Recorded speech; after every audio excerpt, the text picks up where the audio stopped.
Building my first video game with AI cut 60 to 70% on production time, where I released my first video game demo in just under 300 hours, where other developers might take 2 to 4 times more. And I wanted to create this video just to share more about what I've learned in this process, because initially I didn't really think this was possible, and I thought that this was just like a shot in the dark sort of thing. But after having made something and having something to show, I wanted to share my thoughts about this, how I got into this, and just generally a few tips in case you're wondering about getting into it as well. First thing I want to say is I have tons of respect for developers that spend tons and tons of time learning code and putting together the games. I think that's really, really cool. But I do believe that this approach with using AI to make video games, I think this could be a better opportunity for most people.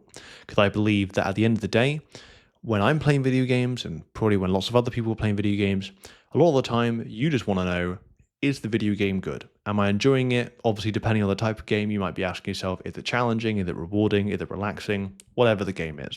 Point being, a lot of the time, you're not really thinking about the developer that much. So this is why I think that this approach is going to be quite good, because I want to talk more about this. So firstly, I got into making video games when I basically stopped my sort of lead generation business, and I got into basically thinking, okay, well, if I enjoy playing video games and I've used AI quite a bit in the business I was in, can I make my own video game? And really it was a process of realizing, right, well, AI can do code, it can write code, right? But also AI can make images, and even there's AI models that can turn images into videos. And I was thinking, right, well, how much of a game could I make? Because for reference, the game I'm making at the moment is called Stone&Steel. It's more of a turn-based strategy game mixed with a bit of story, and is more of a permadeath and trying to be a bit more difficult on that end. And so it's like, right, well, I want ideally cutscene images, I want dialogue or, effectively character portraits, I want combat backgrounds and such. And playing around with it enough, I was able to make some pretty good ones. Now, my art style changed over time, but I was able to make it. And I was even able to turn some of the images I made from ChatGPT, and I was able to give it to a app called Runway, and I was able to turn that into videos, which I then used for my game trailer, right? And I was really happy with how those videos turned out. And as for the code, I basically would describe and effectively speak to ChatGPT using a voice chat thing. And I basically say, this is what I want to do. I want it to include this, this, and this. So it looks like this, so it functions like this. How can I do it? And then the GPT will, for example, give me the scripts to make, and perhaps it might tell me where to put them and what game objects to make and such. And all it really has been is just a matter of patience and following through it.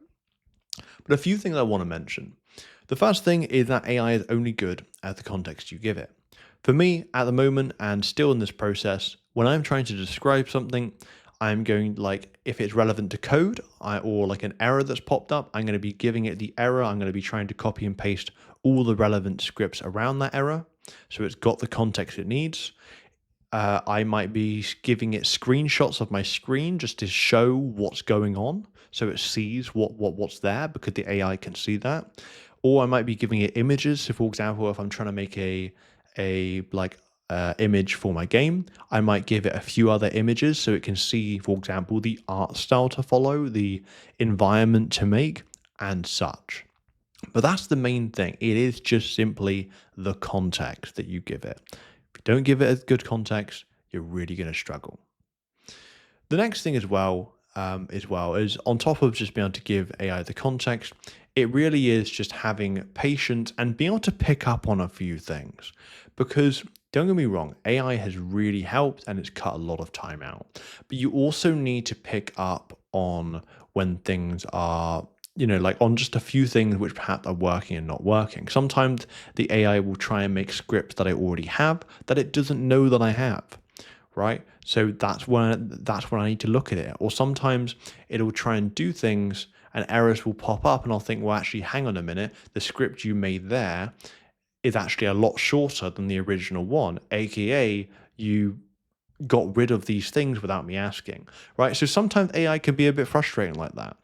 But this is why you just need to give it the context, and this is why you need to sometimes actually pay attention to some of these things. And again, one of the things I've learned as well is that to some degree, although AI is really good at being able to do those things, you are pretty much entirely in the dark, right? Because again, when you're looking at this code, and still to this day, I look at this code and I think, well, I don't really know what any of this does, right? And if I didn't have AI, I probably wouldn't be able to do any of that. Now, AI is going to be staying around for probably forever, right? I don't see it leaving anytime soon. So that's why I don't really have as much of an issue as just relying on it entirely.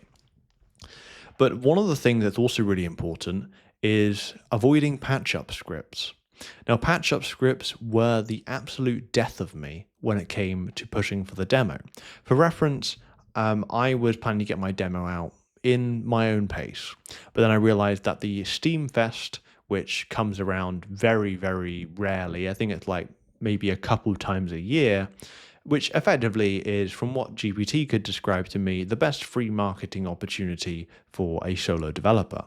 So I figured I should probably get it out in time for that.